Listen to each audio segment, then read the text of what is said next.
Are you thinking about starting a poultry farm but don't know where to begin? This video is your step-by-step guide from the idea stage all the way to building a successful farm. By the end of this video, you'll have a clear plan to start your dream poultry business. Let's begin with the most important part, learning. Before you do anything else, take time to understand how poultry farming works. Use the internet, watch more videos on YouTube, or visit local agricultural offices or experienced farmers. Find out which type of poultry farming fits your area and your goals. Also, it's very important to check the rules in your area. Every place has laws about keeping animals, handling waste, and making sure your farm is safe and clean. Not knowing the rules can get you fined or even shut down, so please don't skip this step.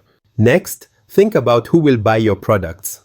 A poultry farm is a business, and every business needs customers. It doesn't matter how good your eggs or chickens are. If no one buys them, you'll lose money. So look around. Who else is selling poultry products in your area? What are their prices like? How do they package and promote their goods? Try to find something they are not doing well or a market gap you can fill. You might not beat big companies on price, but you can win by being more local, fresher, or more trustworthy. Once you understand your market, the next step is to create your business plan. Think of it as your roadmap. It shows you where you're going and how to get there. Your plan should explain the type of poultry farm you want to start, how it will run day to day, what products you'll sell, how you'll find customers, and how much money you'll need to get started and keep it running. It should also include what you expect to earn and spend. I know writing a business plan might sound complicated, but it's one of the smartest things you can do. Without a clear plan, it's easy to waste money or make serious mistakes. And if you're hoping to get a loan or bring in investors, they'll definitely want to see your plan before giving you support. Don't worry. I'll walk you through everything in more detail and even share a free business plan template in one of the videos included in the playlist at the end of this video. Make sure you check it out. Now, when it comes to money, one of the most common questions I get is, how much do I need to start a poultry farm?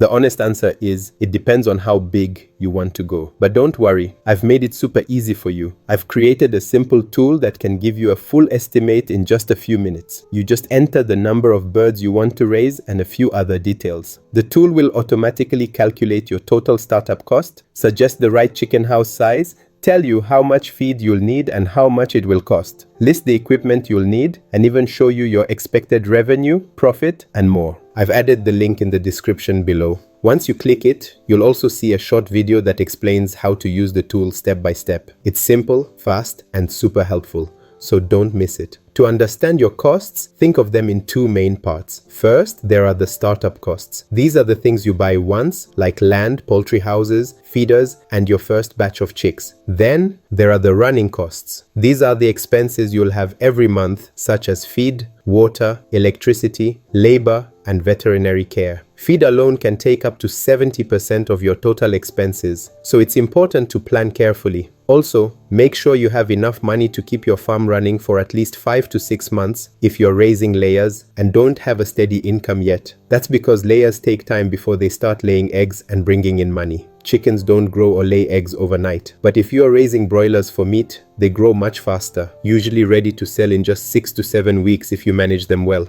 Now let's talk about something many new farmers forget: protecting your investment. All your planning and spending can go to waste if your birds get sick. That's why you need to keep your farm clean and safe from disease. This is called biosecurity. Make sure people and vehicles coming to your farm don't bring in germs. Limit visitors, wear clean clothes, and wash your hands and boots before entering the poultry area. Keep your chicken house clean and always separate new birds for a few weeks before mixing them with the rest. Also, keep good records of feed, water, growth, and any unusual behavior. Sometimes, a small change in water intake can be an early sign of illness. Feeding your birds the right way is also a big part of their health and growth. Chickens need different types of feed at different stages. If you're raising broilers for meat, they'll start with a high-protein starter feed, then move to grower and finisher feeds. If you're raising layers for eggs, you'll use starter, grower, and then layer feed, which has extra calcium for strong eggshells. You can choose to buy ready-made feed or mix your own if you know what you're doing. And don't forget about water. Chickens need clean, fresh water all the time. Good feed and water help your birds grow faster and lay more eggs, which means more profit for you. So far, we've covered the research, market study, planning, costs, health, and feeding. Now let's put it all together into a step-by-step plan you can follow. First, take time to learn everything you can about poultry farming and the rules in your area. Then decide whether you want to raise chickens for eggs or for meat. After that, find the right location for your farm, somewhere that's safe, clean, and approved for farming. Once you have a location, write your full business plan. Use it to estimate how much money you'll need and where it will come from. With your capital ready, go ahead and build your poultry house and buy the equipment. Then get your first chicks from a trusted source and begin your health and safety protocols right away. Make sure your feeding plan is ready, and if you need help, hire and train your workers. Finally, launch your farm and keep a close eye on how things are going. Tracking your progress, fixing problems early, and making improvements as you grow is key to building a successful farm. Everything I've explained in this video is covered in even more detail in the videos in the playlist you see on your screen. They're arranged in the right order, so you can follow each step confidently as you build your farm. Make sure to click the playlist and check them out. You'll also get access to free tools like a business plan template, feed charts, feed calculators, and a farm management tool, all designed to help you plan and grow your farm the right way. Thanks for watching. If this video helped you, go ahead and tap the like button. Subscribe for more simple and practical videos like this. And let me know in the comments, what's the first step you're going to take after watching this?